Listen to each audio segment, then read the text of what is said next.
morning. Welcome to Coffee with KPP, the show dedicated to providing you with advice for life so that you can live richly and work towards the life that you've earned. My name's Kyle Roy, financial advisor with Kentucky Planning Partners, joined with a dear friend of mine, Jon Mand. Thank you for having me on, Kyle. I'm excited. I am too, John. So John and I have known each other for 6 or 7 years. 7 years. 7 years, yeah. So Michelle and I purchased a farm in Oldham County, Kentucky, and we did so under the guise and help of John, who is the #1 real estate agent in Louisville for the last 4 years in a row. Yeah, it's been a good run. I'm gonna let John. Today's conversation, I'm just going to sit back and listen as much as I can. All right. Because you are a wealth of information, a wealth of knowledge, and I want to just make sure the listeners know for whom this conversation is going to benefit.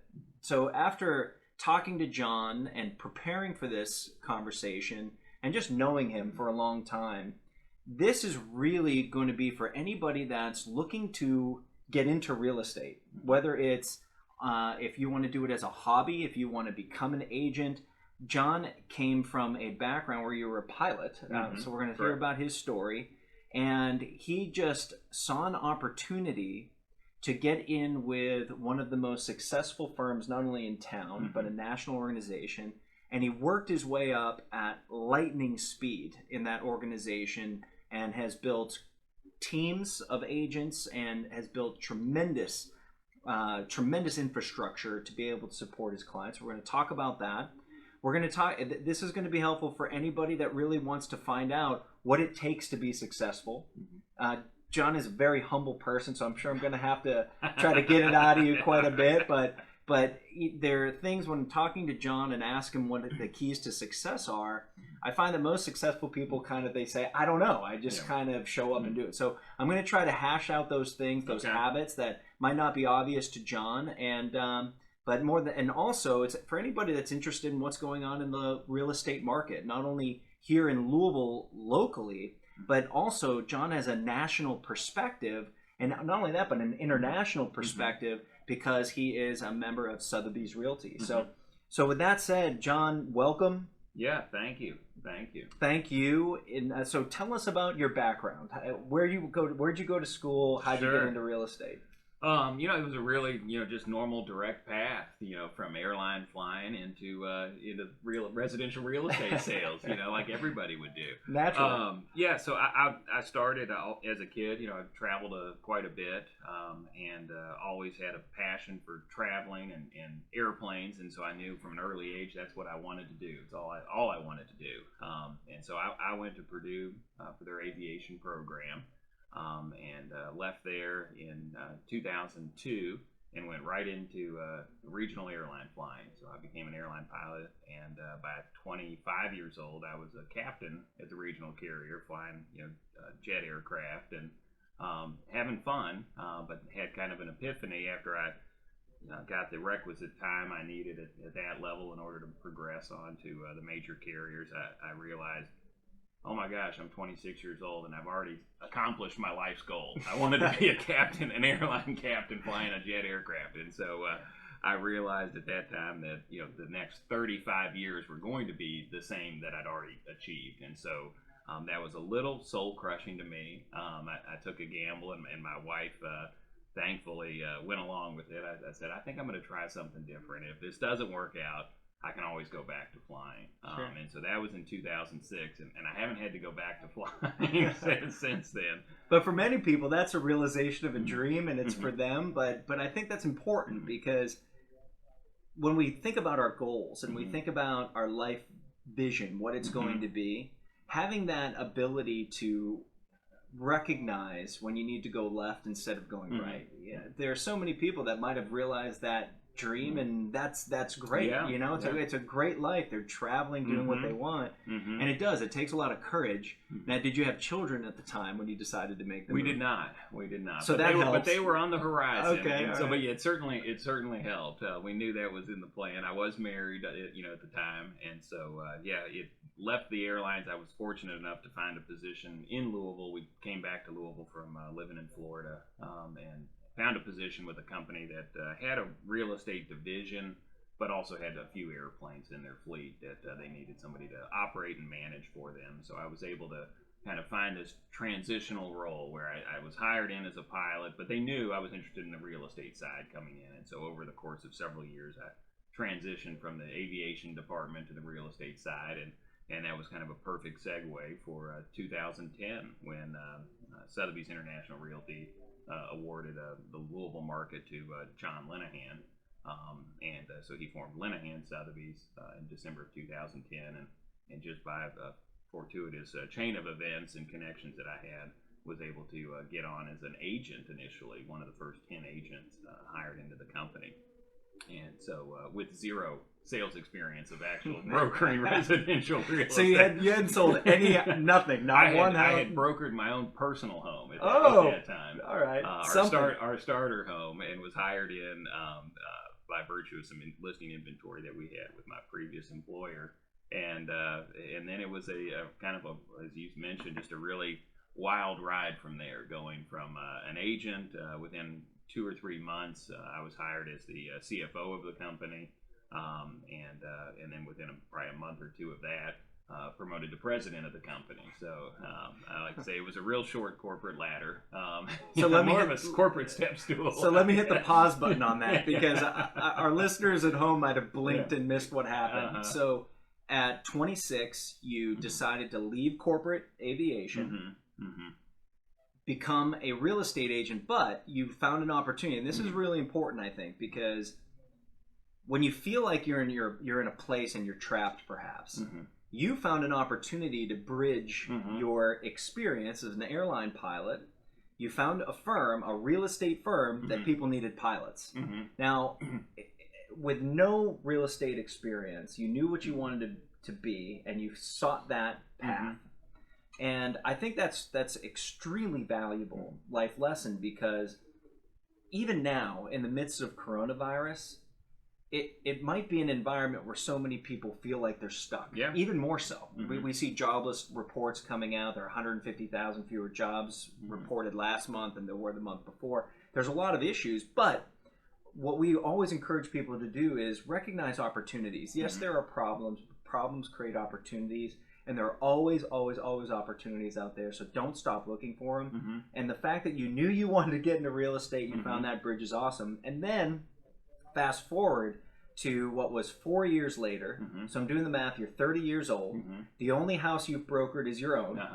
But you sold one. You've got one under your belt. You're able to convince Jon Mand, who was just awarded the Louisville market for Sothebys International, which is among the largest real estate firms in the world. There's over 1,000 offices in 70 countries and territories around the world. So, and Sotheby's is a household name. And within months, without having still sold a home, you must be a great salesman. You were the CFO, then the president. Yes. Phenomenal. Yes. Awesome. Yeah, it was quite a wild ride. A lot of long days and nights, working there. But we were kind of, I guess, to use an aviation analogy, building the plane while we were flying it, type of thing. But it was fun. It was a startup mode. We brought in these. There was 10 agents total sales at that time, and really just got to build the company. And it was just a tremendous opportunity for me, because I got to build the brokerage the way that I liked it, the way that I wanted to run it. And so, I didn't come in. It would have been much tougher to come in years later. The guy that they hire, into that position next year or 5 years from now is going to have a much tougher job, just with all the institutional inertia that kind of happens there in the culture. So it was a great opportunity, a lot of fun, just to set it up the way that I thought it should be run. With zero residential sales experience, but I at least had an idea on from my aviation background, just the importance of systems and quality control, checklist discipline, just being able to execute against a plan consistently each and every time. And these real estate transactions, or the business in general, this is not brain surgery here. I mean, it's not that complicated, but there are hundreds and hundreds of little details that, if they're not properly handled, they'll come back to bite you. And we have a tremendous amount of liability. I do as a broker, and then vicarious liability through the agents when I was running the company, these are large transactions that we're brokering, and there's very significant legal liability associated with it, and so managing each of these minute little details that seem inconsequential is a critical part of it. And so that's where I think my strength of just having this systems-oriented mindset and being able to consistently pay attention to thousands of little details at a time really came to help. Yeah, and a few weeks ago, a friend of mine sent me a quote, and I'm probably going to mess it up, but it was something like, people rarely succeed to the level of their goals. Mm-hmm. They more often fail to the structure of their processes. Mm-hmm. Mm-hmm. So, and what you're saying, I think, is really important, mm-hmm. because looking at the aviation background, the checklist, if you mm-hmm. don't complete that checklist properly, mm-hmm. the plane could literally crash, mm-hmm. right? And it's life or death, potentially. That's why there are checklists for pilots. Yeah. Mm-hmm. And a business, a real estate business, you say that it's not really complicated, but it really is, mm-hmm. because it might not be that complicated to go through that checklist, but if you don't have mm-hmm. that checklist, if you don't know which mm-hmm. boxes to check, which in the line of order of operations, mm-hmm. if you're not executing mm-hmm. consistently, you're not going to sell as many homes, you're mm-hmm. not going to fly the plane to where it needs to get to. It's really, mm-hmm. it to your point, it doesn't need to be that complicated. Mm-hmm. But once that machine is built, mm-hmm. that's when professionals like you mm-hmm. come in and really make that experience mm-hmm. key. So let's talk about the client experience, okay, and how important that is for you mm-hmm. and your team, because mm-hmm. we talked about that beforehand, in that anytime I refer a friend mm-hmm. to you, mm-hmm. I am confident in the experience that they're going to have. When mm-hmm. we bought our home mm-hmm. with you, mm-hmm. we felt we were taken care of. You were actually dual agent on ours. That was a complicated transaction. We had to work kind of parceling it up and minor platting, and there was a few moving pieces there that all had to kind of be seamlessly stitched together. And so, that's right. And there were times where you just personally, and representing both buyer and seller, mm-hmm. you handled it well. Mm-hmm. There could have been a lot of issues that went wrong. It probably mm-hmm. did, mm-hmm. but you dealt with them. Mm-hmm. So talk about that. How is your commitment to client experience mm-hmm. aligned with the importance of having a process, and how do you think that's worked toward your success? Yeah, so I guess it's been 5 years ago now, I left my role as president of the brokerage, and I was also a selling broker those years that I ran the firm. And went back to full-time sales. And so I've really focused my practice just around these same principles that I outlined for the company as a whole. And that's just been a quality control and consistent execution against these plans. But from you ask how important the customer service experience is, that's everything. That's what I'm selling. This is a professional service business. And so, I'm only, it's what did you do for me, yesterday type of thing. Mm-hmm. So I've got to perform at the highest level each and every day. I mean, my customer base, they're all professionals. It's a higher income segment of Louisville. They've got very high expectations when they interface with you or people in your profession. They're talking to their attorneys or physicians or whomever. They have an expectation set that's been established for people that are handling these types of sizes of transactions. And so I've got to be able to rise to meet that. So that service level, there's very little margin for error. So that systems orientation really comes into play there.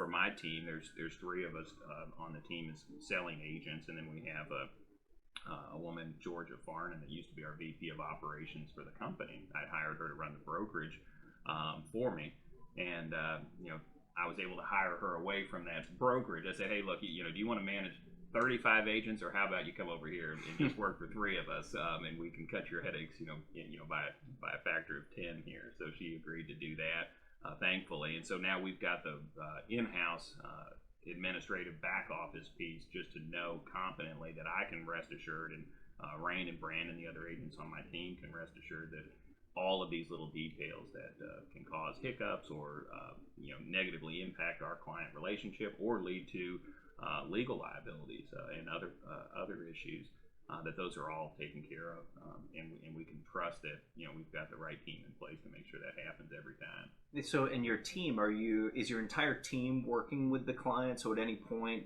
do your clients know they might hear from you or somebody else on your team? And what kind of support does that lend for each other in terms of accountability and making sure mistakes don't happen? Sure.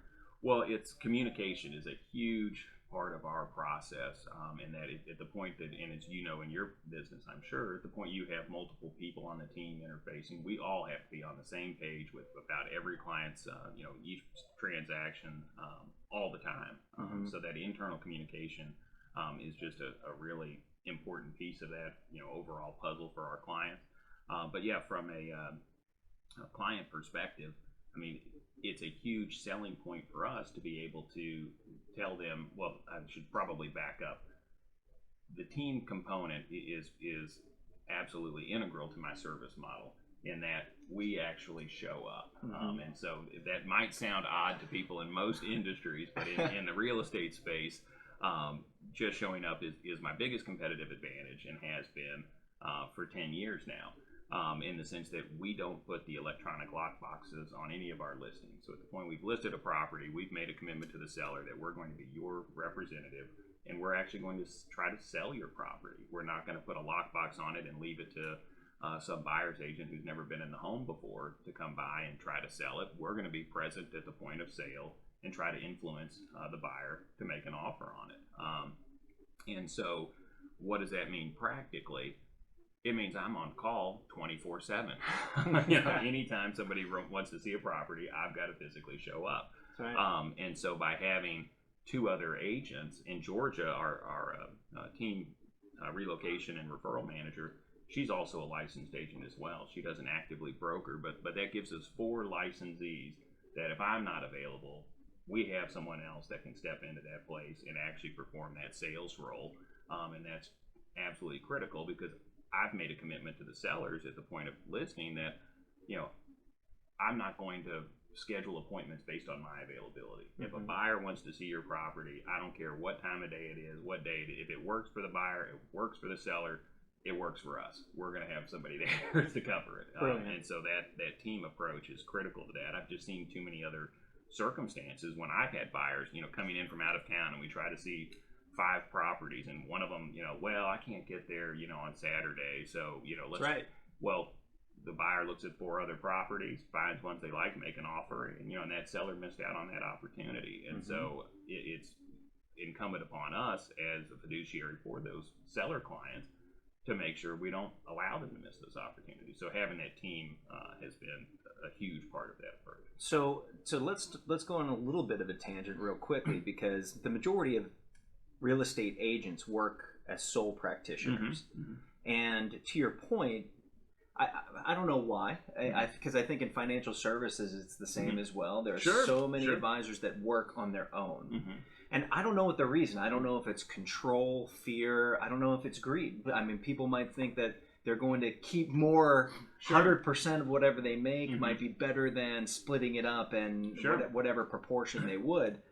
And it's funny because we have a team. We have a team of advisors, and your team, since you've put that together, how much more business have you written since you've put your team together than when you were working on your own? Yeah, the pie keeps getting bigger and bigger. And I realized that, I guess it's been 3 years ago when Rain Doherty joined my team, that I realized the growth was outpacing my ability to consistently deliver the customer service that I needed to, that level of service for my clients. And so the answer was I could start telling people no and turning away business, or I could grow and build out the infrastructure and take on the overhead in order to service that business. And so the growth, finding the right people that can operate in the real estate space, the team model is nothing new, but it hasn't been, typically I guess the team model is a rainmaker and then some new agents kind of under them,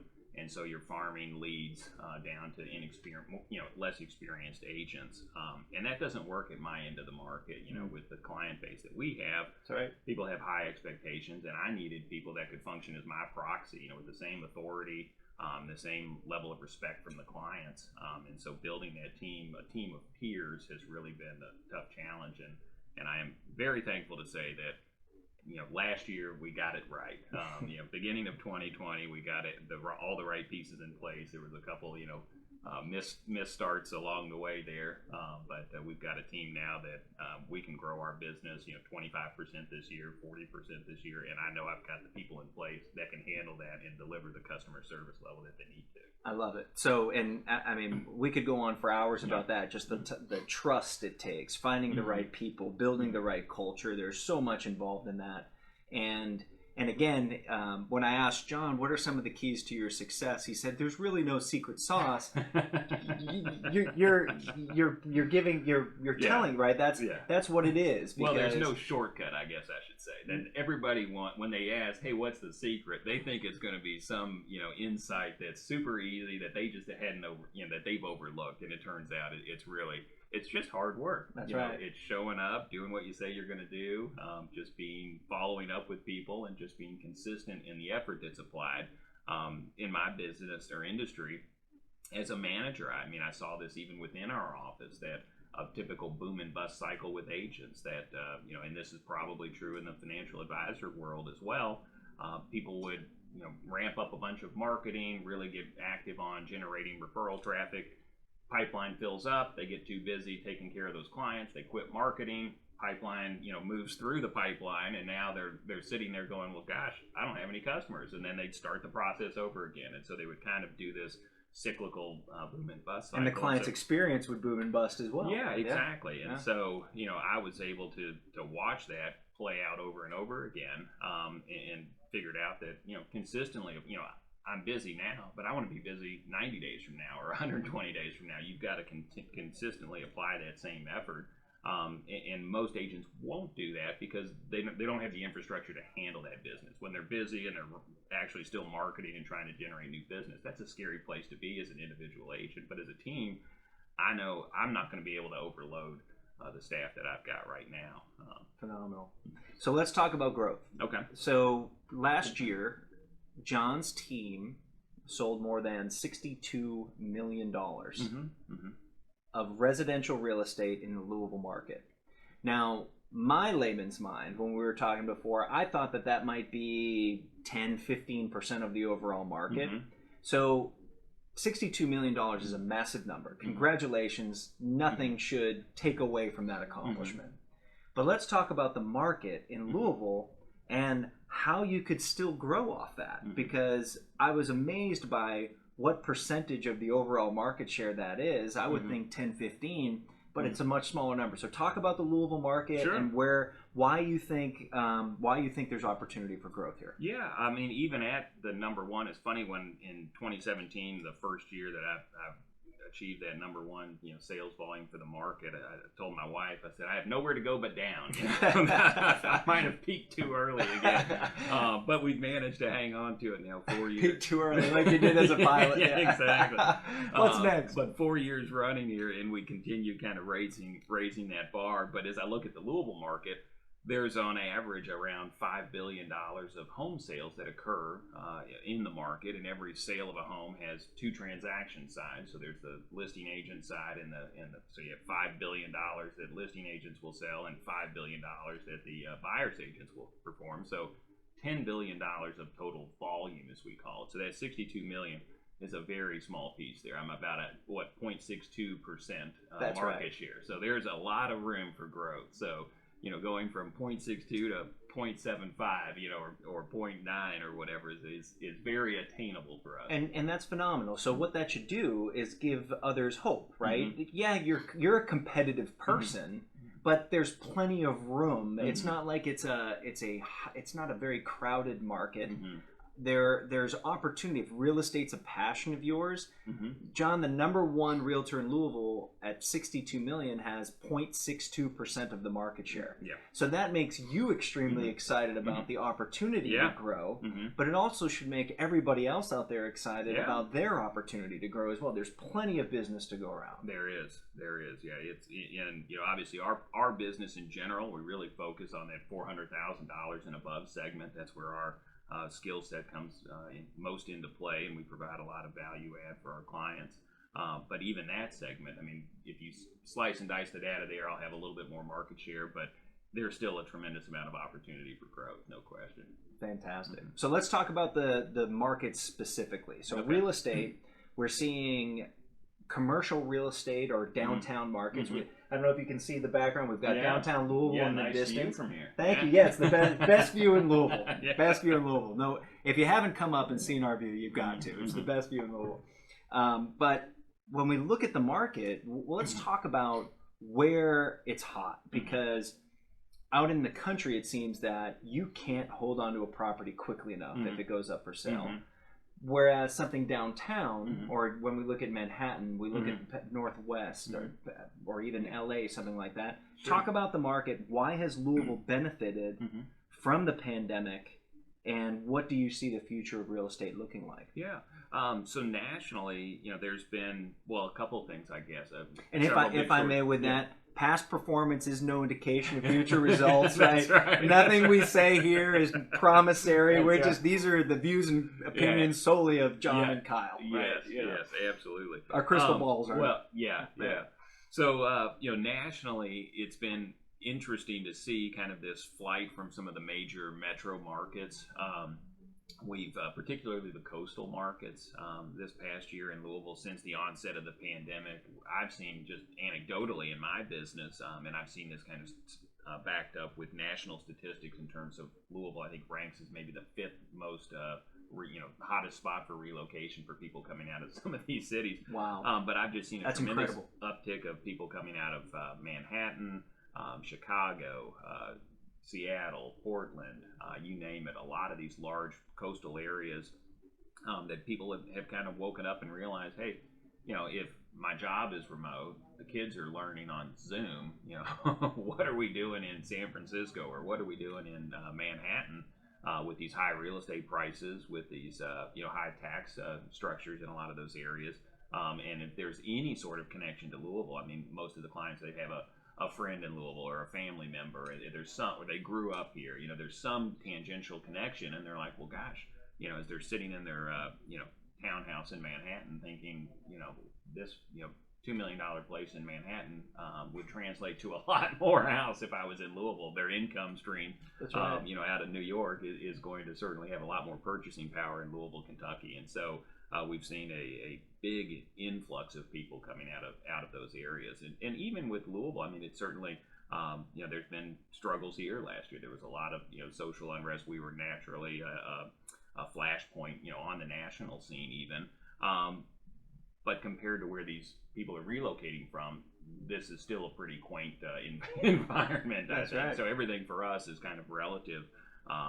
Their perspective coming out of these other areas is that Louisville's just been an extremely attractive place to relocate to. So, do you think that's going to continue? Do you think that's a trend that will continue? Maybe you have perhaps a flight from more urban lifestyle to more suburban. Do you think that it might just be a flash in the pan? What do you? Who knows? But what do you? Yeah, I think it's got legs. I mean, I really do. I think that this remote working is certainly, it won't. I don't think it's a binary decision where people are going to be 100% work remote or 100% at the office. But I'd say that the paradigm's kind of shifted, and these flex schedules and that sort of thing that allow the opportunity for people to live in other areas and telecommute, most of the time.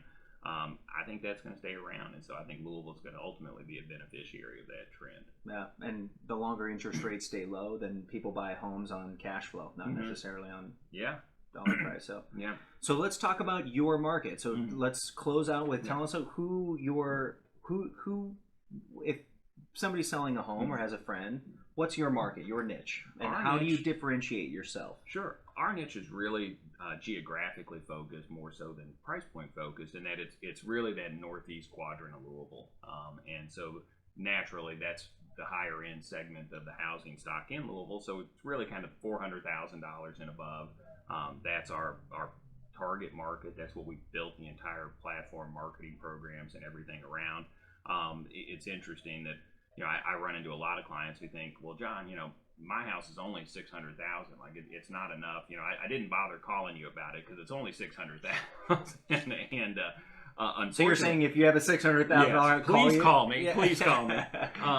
Louisville, it's not Manhattan or Miami or LA. Our high end market. Once you get to 7-figure transactions, $1 million and above. There were 85 of those last year in the entire metropolitan area. 85 houses sold for $1 million or more. Correct. So that's not a big number. That is not enough. $10 billion market. Correct. Yeah. Correct. And so for my business, our sweet spot is really that 400 to $1 million or 400 to 800. We do a tremendous amount of transactions in that range that fits a pretty broad cross section of the Louisville East End market. Mm-hmm. And again, with our service offering, we do sell the $1 million, $2 million plus homes, but because of that, we maintain the highest average transaction price of any brokerage in the city. And really, what that allows us to do, I guess, if you do want the secret sauce, here it is. By maintaining, it's pretty complicated math here, but by maintaining the highest average transaction price, we don't have to sell as many homes in a given year to get to the same dollar volume as a competitor does. And that just means we can spend more time and more money on the listings we take on than anybody else can afford to do. Mm-hmm. And that's really the key to the business model. But just being able to do the marketing that we do, digital, print, social, the expense that goes along with the professional photography, videography, 3D scans, all of these cool tools that we have. And then the service model of physically showing up every single time somebody wants to view the property, that works at that kind of $400,000 and above price point. And so as long as we focus on that, we're able to do a lot of cool things that other people can't do. So effectively, anybody that's able to leverage you has the ability to work with a team that's going to give the personalized white glove service that you do with the international brand recognition and power of Sothebys. Correct. When we listed with you, it was a smaller home, but still, by leveraging Sothebys, that home was put in national news outlets, for instance, and it was just a phenomenal experience I had, and thank you for that. And so let's one more thing. I really think that is important. Let's talk about Sothebys International because. When we bought our condo in Florida, you referred us down to a Sothebys realtor in Destin, and we had a great experience with Corey. It was his name, just a great guy. So talk about that. What does the Sothebys brand bring to you and your team? So the Sothebys brand, I mean, that's really the whole thing. I mean, having that brand, and not just the brand, but the people in the combined institutional intelligence in that network, that's been absolutely crucial to our success. And that a lot of what we're doing in Louisville with my team and with the brokerage at large, these aren't things that that Jon Mand just invented or came up with. I looked at, hey, what's working in LA, what's working in San Francisco or Washington D.C., and then I'll get on the phone and call the affiliate there, and we've got a tremendous cooperative network. We get together every 18 months with global conferences. All the Sotheby's affiliates come together and share best practices, and because they know the better I do in Louisville for the brand, it helps them in Washington D.C. So they freely share their playbook. They give us their collateral material or anything that we need, and so that's been a tremendous asset in us growing the Louisville market. We've been able to leverage the smartest people, literally the smartest people in the industry globally, have been able to, they've been our advisors and friends through this process. But and then just the referral opportunities that go along with that. We've sold properties in Spain and New Zealand and down in Destin, in the Panhandle. I mean, you name it. We've got, as I said, 1,000 offices in 70 countries and territories around the world. So chances are, if it's someplace you want to go, we've got a Sotheby's affiliate there. And just having that opportunity to know that you want to buy something in Costa Rica, let's say, that there's going to be a professional on that other end that's trained to the same level, that has the same service model, that your experience with the local office is going to be replicated on an national or international level is a unique offering in the real estate space, and I think just a tremendous benefit that we bring to our client base. It is. It is. Well, thank you. Yeah. Anything else you want to add, close out, make sure everybody knows where you are, how to contact you? Sure. The easiest place is probably the website, and it's jonmand.com, JONMAND.com. That'll have all the info, contact info for me, information about the team, our service offerings, and all the listings in Louisville. So fantastic. Well, thank you. This was a pleasure. Yeah, thank absolutely. You. I appreciate it. You know, and every year for the last 6 years around Christmas time, John has pulled up our driveway, which is about a quarter mile long, bringing something. And this year the kids loved the cookies that we made from this. So thank you. Thank you for that. You're just top shelf. You are a pro. And I've been really happy with the experience we've had, and I'm sure others will be too. So congratulations. Continue to crush it, as I'm sure you will. We're working hard on that. I love it. And I mean, through COVID-19, to have more than $62 million of top-line sales is just a phenomenal accomplishment. So thank you. Hopefully you get to get out and fly every so often. I do. Good. Yeah. Well, with that said, on behalf of everybody here at Kentucky Planning Partners, again, I want to thank John, my guest and my friend, and always want to encourage you, if you yourself are looking for financial help, you're looking for advice, again, our goal is to provide you advice for life so that you can live richly and work toward the life that you've earned. And if you want to work with any of our financial advisors, give us a call at 502-394-0400. Or if you want to get a peek at the best view in Louisville, we're at the heart of Louisville's east side in the Flash Cube building on the corner of Shelbyville Road and Hurstbourne Lane. With that said, I hope you all have a great day and a great week, and we'll see you next week. Bye-bye.